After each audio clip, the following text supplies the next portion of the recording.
오늘 설교의 제목은 Change Me, Change Me입니다.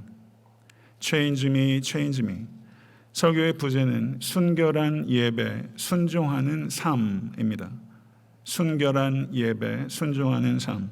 사도 바울께서는 로마서 12장을 시작하면서 그러므로라는 접속사로 시작합니다. 로마서 전체에서 가장 큰 전환점이 되는 것입니다. 1장에서 11장까지 교리적인 가르침에서 12장에서 16장까지 실천적인 가르침으로 대전환이 이루어지고 있는 것입니다. 1장부터 11장까지는 어떻게 구원을 얻는가에 대한 교리적인 가르침이었다면 12장부터 16장까지는 어떻게 살아야 하는가에 대한 삶의 권면이 이어지고 있는 것입니다.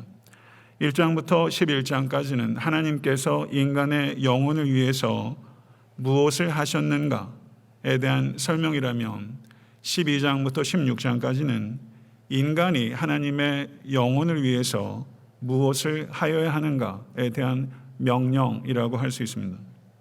그러나 이 말은 11장까지는 교리만을 다루었거나 12장부터는 실천만을 다루고 있다는 것을 의미하지는 않습니다. 11장까지에서도 사도 바울은 실천의 문제를 도외시하지 않았으며 12장부터 16장까지는 사도 바울 역시 교리적 문제를 도외시하지 않을 것입니다.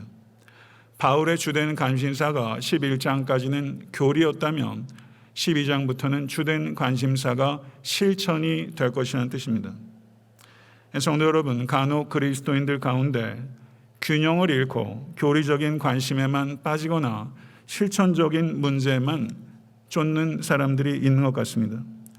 혹시 성도님들 중에서도 교리나 실천 어느 한쪽에만 지나치게 편중된 관심을 갖고 계시지는 않습니까? 사탄은 너무나 교묘해서 성도를 아주 지성적이거나 아주 실천적이기만 하도록 유혹한다는 것을 기억하십시오.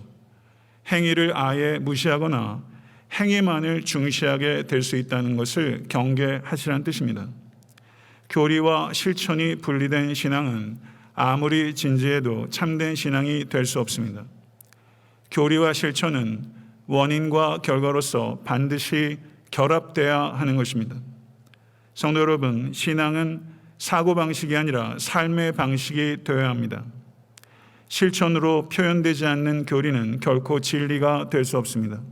교리의 목적은 실천이며 실천의 근거는 교리라는 것을 기억하십시오. 부디 총체적인 신앙인이 되실 수 있게 되기를 바랍니다. 그것은 참으로 중요하고 가치 있는 일이기 때문입니다. 부디 에탄트 섬기는 모든 권속들께서 지성적이고 실천적인 성도가 되시는 축복을 경험할 수 있게 되기를 간절히 소망합니다. 사도 바울은 형제들아 라고 부르면서 실천적 권면을 시작합니다. 이 호칭은 로마 교회 안에 있는 유대인 성도와 이방인 성도들을 모두 총칭하여 부르는 것입니다. 로마의 성도들 중에는 계중의 지위가 높은 사람도 있었겠지만 거의 대부분의 사람들은 사회의 하류층이었습니다. 상당수의 노예가 포함되어 있었을 것입니다. 그러나 사도 바울은 그들을 향해서 형제들아 라고 뜨겁게 부를 수 있었던 것입니다. 이것은 사도 바울이 얼마나 겸손한 사도인가를 단적으로 드러내는 것입니다. 모든 가르침은 겸손의 자세를 통해서 전달될 때 그 가르침의 효과가 나타난다는 것입니다. 가르침의 내용만큼 중요한 것이 가르침의 태도입니다. 맞는 말을 잘못된 태도로 전달할 때 얼마나 낭패를 보게 되는지 가정에서 충분히 경험하고 계실 것입니다. 부디 맞는 말을 바르고 진실된 태도로 전달하는 모든 권속이 되십시다. 사도 바울께서는 하나님의 모든 자비하심으로 너희를 권하노니 라고 말을 합니다. 여기에서 모든 자비하심으로 번역된 이 단어 자비는 복수 형태이기 때문에 모든 자비하심으로 라고 번역된 것은 잘된 번역입니다. 모든 자비하심이라는 표현을 통해서 사도 바울은 하나님의 자비하심은 매우 다양한 방식으로 매우 다양한 때에 경험될 수 있다는 것을 표현하는 것입니다. 부디 시시때때로 이 모양 저 모양으로 부어주시는 하나님의 자비하심을 맛보시는 성도가 되시기를 원합니다. 그러한 하나님의 모든 자비하심으로 감격할 때 성도들의 삶에 진정한 변화가 나타나게 될 줄로 믿습니다. 권하다라고 번역되어 있는 헬라어가 파라칼레오라는 단어입니다. 파라라는 단어는 전치사로서 곁으로라는 뜻이며 칼레오라는 단어는 동사로서 부르다라는 뜻입니다. 그러므로 권하는 것은 옆으로 부르는 것입니다. 이것은 사랑과 권위가 결합된 말이라고 할 수 있습니다. 어떤 사람은 사랑은 있는데 권위가 결여되어 있는 사람이 있고, 어떤 사람은 권위는 있는 것 같은데 사랑이 결여되어 보이는 사람도 있습니다.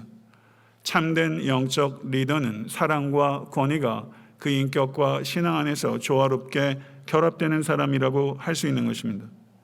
사랑이 없는 권위는 권력으로 전락하게 되고, 권위가 없는 사랑은 맹목으로 그 가치를 잃어버리게 되는 것입니다. 성도 여러분, 진리를 쫓는 사람은 권위를 세우게 되며 자리를 쫓는 사람은 권력을 세우게 되는 것입니다. 만왕의 왕이신 우리 주 예수 그리스도께서는 한 번도 권력을 쫓아 사신 적이 없습니다. 예수 그리스도의 권위는 예수 그리스도의 십자가를 통해서 세워진 것입니다.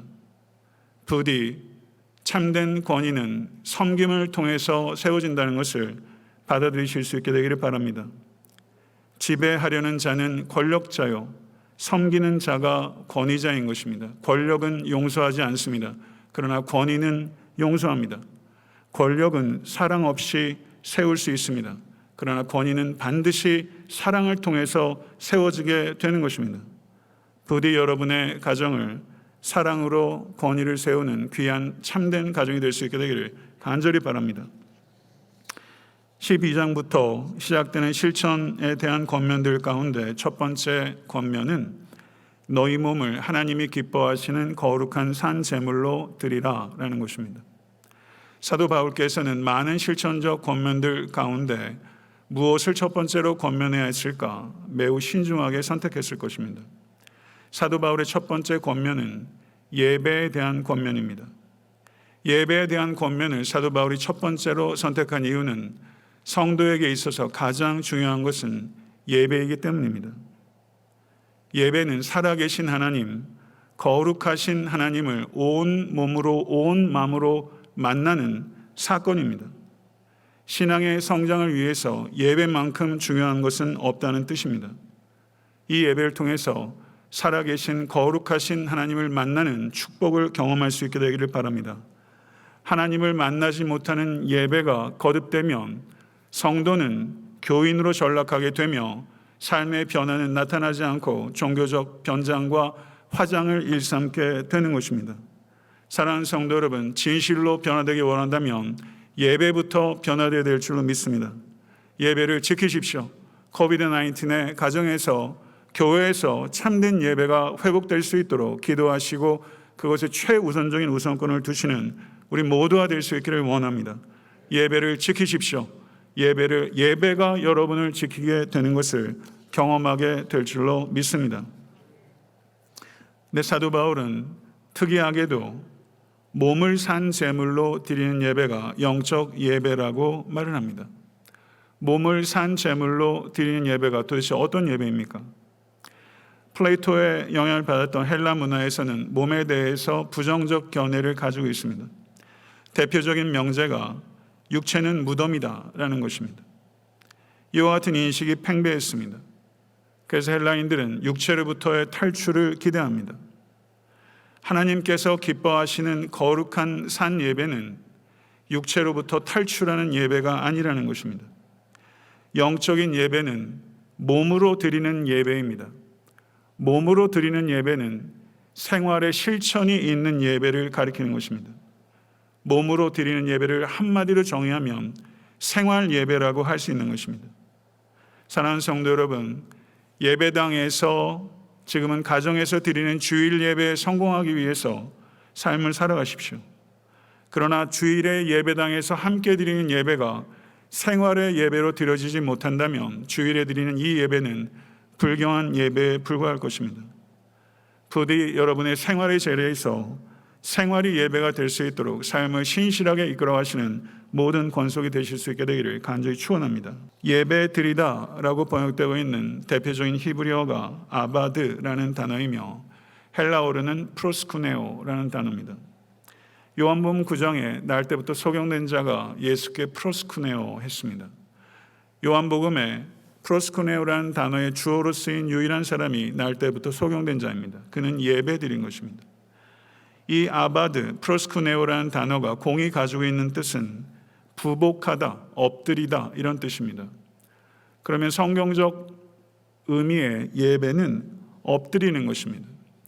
종이 상전 앞에 완전히 엎드리는 것입니다. 상전이 경우에 따라서 등을 밟고 마차에 타거나 말을 탈 수 있도록 바짝 엎드리는 행위, 그 행위가 예배라는 것입니다. 그러므로 예배를 통해서 우리는 완전히 자기를 가려야 하는 것입니다. 온전히 하나님만 드러나게 해야 하는 것입니다. 이 예배를 통해서 자기를 주장하는 것이 아니라 자기를 부인해야 하는 것입니다. 자기를 가리는 행위, 설교에 있어서도 최고의 설교는 목회자가 자기를 가리는 기술이라고 저는 생각합니다. 자기는 철저하게 가리고 하나님의 진리만 나타날 수 있도록 하는 것이며, 회중석에 계신 여러분들께서는 자기 주장을 철저히 가리고 자기 부인에 힘쓰고 자기를 죽이는 자리, 예배의 자리는 감상의 자리가 아니라 자기를 죽이는 자리가 되는 것입니다. 여러분의 예배가 아무런 생명력도 없는 종교 예식이 되지 않고 살아계신 하나님을 경험하고 하나님을 기쁘시게 하는 참된 만남의 사건이 되는 예배가 될 수 있게 되기를 우리 주 예수 그리스도 간절히 축원합니다. 너희 몸을 하나님이 기뻐하시는 거룩한 산 제사로 드리라. 이렇게 첫 번째 권면을 한 이후에 사도 바울께서는 마음을 새롭게 함으로 변화를 받으라 라고 말합니다. 마음을 새롭게 하지 않으면 진정한 변화는 나타나지 않는다는 것입니다. 마음이 변하지 않고 겉만 변화를 주는 것을 위선이라고 하는 것입니다. 오직 마음을 새롭게 합니다. 인간은 무엇인가를 반드시 모방하게 됩니다. 세상을 모방하거나 하나님을 모방하게 되는 것입니다. 에베소서 5장 1절을 보게 되면 하나님을 본받는 자, imitators of God라는 표현이 성경에 단 한 번 등장합니다. 우리가 이미테이트할 대상은 오직 살아계신 하나님밖에 없는 것입니다. 사랑하는 성도 여러분, 세상을 이미테이트하지 말고 살아계신 하나님을 본받는 성도가 되십시오. 세상을 본받는 것도 죄라면 세상을 보고 낙심하는 것도 죄인 것입니다. 세상을 다스리는 하나님의 지혜와 능력과 하나님의 계획을 의심하는 것이기 때문입니다. 사랑하는 성도 여러분, 세상이 아무리 악하고 어두워도 하나님께서 세상을 다스리고 계시며 이 세상에는 하나님의 나라와 의에 대해서 목마르고 그리고 그 나라의 도래와 확산을 위해서 애쓰는 남은 자가 있다는 것을 항상 기억하시는 우리가 될 수 있기를 원합니다. 하나님께서는 계획을 가지고 계십니다. 그리고 그 계획은 한치의 오차도 없이 이루어져 가고 있다는 것을 확신하십시다. 이 세대의 풍조를 보면서 낙심하지 마십시다. 낙관하지도 마십시다. 우리의 숫자가 적어도 남은 자를 통해서 하나님께서 세상의 소망이 되게 하시고 하나님의 뜻을 이루어 가고 계시다는 것을 부디 확신하십시다. 그러므로 하나님의 나라는 믿음으로 세워지는 나라며 하나님의 나라는 겸손으로 세워지는 나라인 것입니다. 부디 이 나라의 속성을 이해하시고 이 나라의 신민이 된 것을 기뻐하시고 그 나라의 법대로 살아가는 그리스도의 제자가 되십시다. 톨스토이가 이런 말을 했어요. 모든 사람들이 세상을 바꾸겠다고 생각하지만 어느 누구도 자기 자신을 바꾸려 생각하지 않는다. 올 한해 여러분의 생각 중에 나 자신을 바꾸려고 얼마나 생각하셨습니까? 다른 사람의 생각을 바꾸려고 하기 이전에 나 자신부터 생각을 바꿔야 합니다. 그런데 이게 참 쉽지 않습니다. 어린 자녀를 가리키면서도 아이들 생각을 좀 바꾸려고 하게 되지 부모인 나를 돌아보면서 나를 바꾼다는 게 참 쉽지 않습니다. 여기에 본받다, 변화를 받다라고 번역되고 있는 헬라어의 시제는 현재 시제가 사용되어 있다는 것을 주목해야 합니다. 성경의 원어의 시제를 주의 있게 보아야 되는 것입니다. 이 세대를 본받지 말고 마음을 새롭게 함으로 변화를 받는 것은 현재적 사건이 되어야 한다는 뜻입니다. 이 말은 마음을 새롭게 하고 변화를 받는 것이 과거에 있었던 일회적인 추억이 되지 않고 현재적 사건으로 지속적으로 매일 매순간 경험되는 살아있는 사건이 되어야 한다는 것을 사도 바울은 분명하게 우리에게 말씀하고자 하는 것입니다. 사랑하는 성도 여러분, 성도님들의 매일 매순간의 새로운 만남과 새로운 사건 속에서 부디 내가 어떻게 변화받아야 되는지를 끝없이 생각하고 도전하는 겸손한 성도가 되실 수 있게 되기를 간절히 소망합니다. 성도 여러분, 진정으로 우리가 간구해야 되는 것은 체험이 아니라 변화라는 것을 기억하십시오. 체험 있는 신앙 중요한 것입니다. 그렇지만 우리가 구해야 되는 것은 체험을 넘어선 변화가 되어야 될 줄 믿습니다. 나의 변화를 위해서 기도하고 삶을 드리십시오. 그리고 예수 그리스도 안에서 나에게 주어진 이 변화가 누군가에게 살아계신 하나님에 대한 체험이 될 수 있도록 여러분의 삶을 이끌어 가실 수 있게 되기를 간절히 축원합니다. 에베소 4장 22절에서 23절의 말씀을 보게 되면 너희는 유혹의 족심을 쫓아 썩어져가는 구습을 쫓는 옛사람을 벗어버리고 오직 심령으로 새롭게 되어 하나님을 따라 의와 진리의 거룩함으로 지으심을 받은 새 사람을 입으라 라고 사도 바울께서 권면합니다. 여기서 심령이라고 번역되고 있는 헬라어는 마음, 그리고 way of thinking, 생각의 방법, 생각의 길, 이라는 뜻이 있습니다. 생각을 바꿔야 합니다. 마음을 새롭게 한다는 것은 생각을 바꾸는 것입니다. 잠언 23장 7절에 대저 그 마음의 생각이 어떠하면 그 위인도 그러한즉이라고 말합니다. 무엇을 생각하며 살고 계십니까? 바로 그 생각이 여러분과 저의 정체성이라는 것입니다. 생각의 크기를 넓히십시오. 생각의 깊이를 더하십시오. 그것이 바로 그 사람의 깊이요, 그 사람의 크기요, 그 사람의 넓이인 것입니다. 생각의 차이가 인생의 차이를 만들어냅니다. 성도 여러분, 지난주에 토요일에 제가 책 읽기 딱 좋은 계절이라는 제목으로 어저께 설교를 했어요. 그런데 어떤 책이 좋은 책입니까?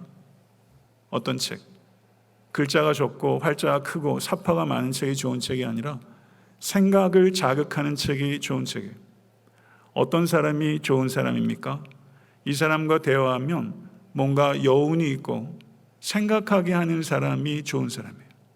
생각하게 하는 사람. 그런 사람이 되고 계십니까?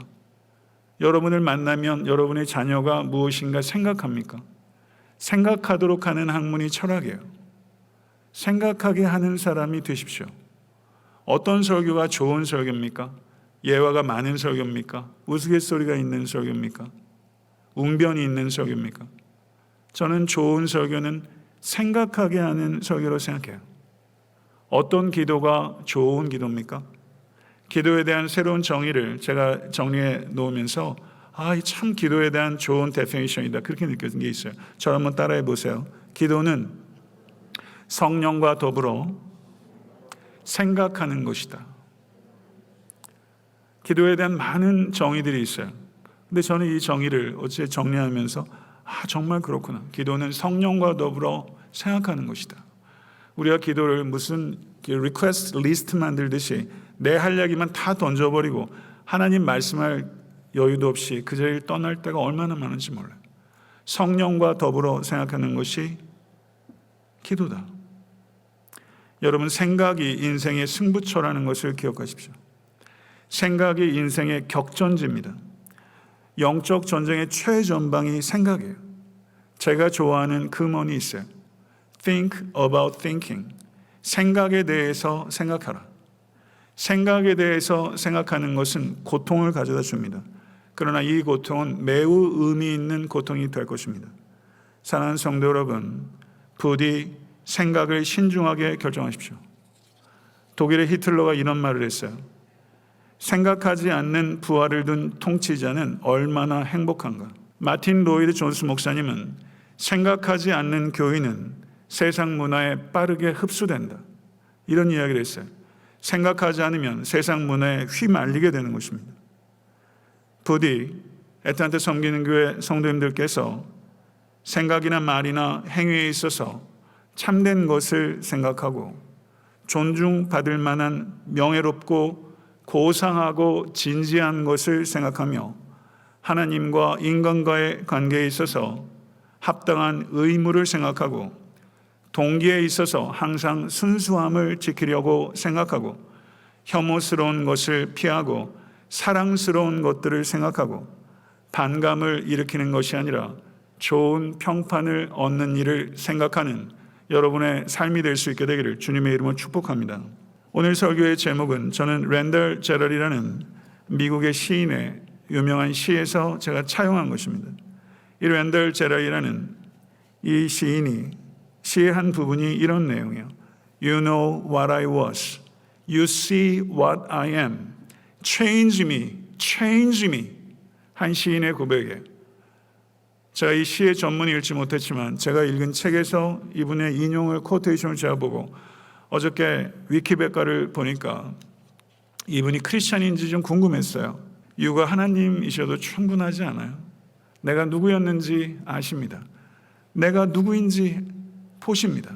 나를 바꾸소서, 나를 바꾸소서, 나를 바꾸소서, 나를 바꾸소서. 올 한 해 2020년 벌써 가을이 찬바람이 불고 이제 금방 겨울이 오겠어요. 한 해 코비드-19에 시달리면서 여러분 혹시 신랄해지고 있지 않습니까? 예민해지고 다른 사람 작은 실수에 신랄해지고 신랄하게 비판하고 계시지 않습니까? 이 아름다운 가라침에 부디 여러분과 저의 영혼이 신랄해지지 않고 신선해지기를 간절히 소원합니다. 겉의 변화가 아니라 안의 변화를 이루어내기 위해서 의미 있는 씨름을 하시고 그리고 좋은 열매를 풍성하게 맺으시는 성도 되실 수 있게 되길 간절히 축복합니다. 2절 하반절을 보십시오. 하나님의 선하시고 기뻐하시고 온전하신 뜻이 무엇인지 분별하도록 하라. 로마서 12장 1절 2절 모르는 그리스도인이 누가 있어요? 우리 번역으로는 명령형으로 되어 있지만 실제 성경 원어상으로는 평서문으로 번역하는 것이 문법상 더 맞다고 저는 생각해요. 거의 대부분의 영어 번역도 평서문으로 되어 있습니다. 마음을 새롭게 하고 변화를 받게 되면 하나님의 뜻을 분별할 수 있게 된다라는 결과가 찾아온다는 거예요. 현대어 성경은 여러분은 이 세대를 본받지 말고 마음을 새롭게 하여 변화를 받으십시오. 그러면 하나님의 선하시고 기뻐하시고 온전하신 뜻이 무엇인지 알게 될 것입니다. 아멘. 이게 약속이요 결과라는 것입니다. 하나님의 뜻 생각하며 살고 계십니까? 하나님의 뜻은 교회 내에서 가장 남발되는 단어예요. 그렇지만 하나님의 뜻을 찾는 건 생각보다 훨씬 어렵습니다. 많은 경우에 우리도 개인이나 교회도 심지어 목회자도 하나님의 뜻을 코에 걸면 코걸이, 귀에 걸면 귀걸이 시도로 오용하고 남용합니다. 우리 모두가 하나님의 뜻을 오용하고 남용하는 데서 부디 벗어나서 하나님의 뜻을 신중하고 겸손하게 분별하고 분별한 하나님의 뜻은 신속하게 순종하실 수 있는 우리가 될 수 있기를 간절히 축원합니다. 하나님은 하늘에 계신 우리의 아버지이십니다. 우리의 아버지이신 하나님께서는 자녀들인 우리들이 하나님의 뜻을 알기를 원하십니다. 그러므로 하나님의 뜻을 찾을 수 있습니다. 하나님의 찾은 뜻은 따를 수 있습니다. 믿으십니까?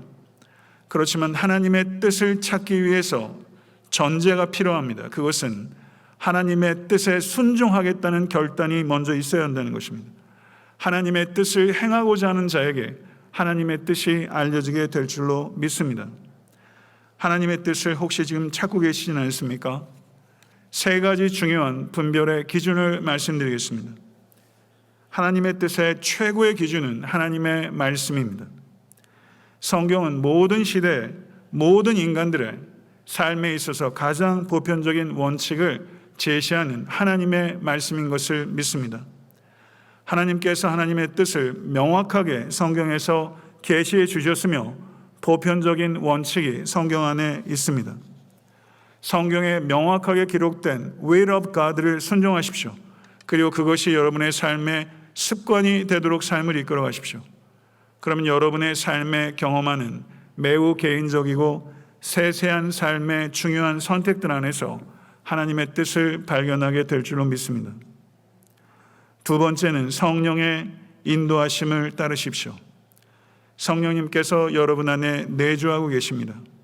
성령님께서 여러분의 삶의 크고 작은 문제에 대하여 진실된 마음으로 구할 때 성령님께서 조명해 주신다는 것을 믿으실 수 있게 되기를 바랍니다. 세 번째는 환경을 종합적으로 바라보십시오. 살아가면서 열리는 길도 있고 닫히는 길도 있습니다. 주의해야 될 것은 하나님께서 인도하시는 뜻이 닫히는 길일 때도 있다는 것입니다. 성도는 쉬운 길로 가서도 안 되고 그렇다고 어려운 길을 일부러 자초하는 우매자가 돼서도 안 될 것입니다. 성도가 선택하는 하나님의 길은 쉽고 어렵고 유불리했다는 것이 아니라 하나님께서 기뻐하시는 길이 되어야 될 줄로 믿습니다. 내가 원해서 가는 길을 하나님께서 원해서 가라신 길이라고 사칭하지 않는 여러분과 제가 될 수 있기를 간절히 바랍니다. 요한일서 2장 17절은 이 세상도 그 정욕도 지나가되 오직 하나님의 뜻을 행하는 이는 영원히 거하느니라. 아멘. 믿으십니까? 다 지나가게 될 것입니다. 오직 하나님의 뜻 안에서만 한 일들만 남게 될 줄로 믿습니다. 하나님을 가장 기쁘시게 하는 길은 하나님의 뜻을 행하는 길이며 인간이 가장 성도로서 행복하게 사는 길도 하나님의 뜻을 행하는 길인 것을 진실로 받아들이시기를 바랍니다. 하나님의 뜻이 중요한 일들을 결정할 때만 여러분의 삶의 원칙이 되는 것이 아니라 우리들의 삶 전체의 원칙이 될 수 있게 되기를 간절히 축원합니다. 말씀을 맺겠습니다. 교리와 실천이 조화롭고 균형 있게 여러분의 삶에 결합돼서 부디 지성적이고 실천적인 성도가 되어 가십시다. 깊고 넓은 가르침의 내용이 겸손하고 따뜻한 여러분의 인격과 신앙을 통해서 표현될 수 있도록 살아가십시다. 여러분의 삶의 자리에서 사랑의 섬김으로 부디 참된 권위를 세워가십시오. 하나님께서 찾으시는 참된 예배자가 되는 것이 인생의 제일 목표가 되어야 합니다. 부단히 생각하고 도전하고 신선해지는 여러분이 되시기를 바랍니다. 신중하게 하나님의 뜻을 분별하고 신속하게 순종하십시오. Change me, change me. 나를 바꾸소서, 나를 바꾸소서. 이것이 여러분과 저의 부단한 기도 제목이 되고 이 기도에 응답하시는 살아계신 하나님의 경륜을 경험하는 우리 모두와 교회가 될 수 있게 되기를 우리 주 예수 그리스도 이름으로 간절히 축원합니다.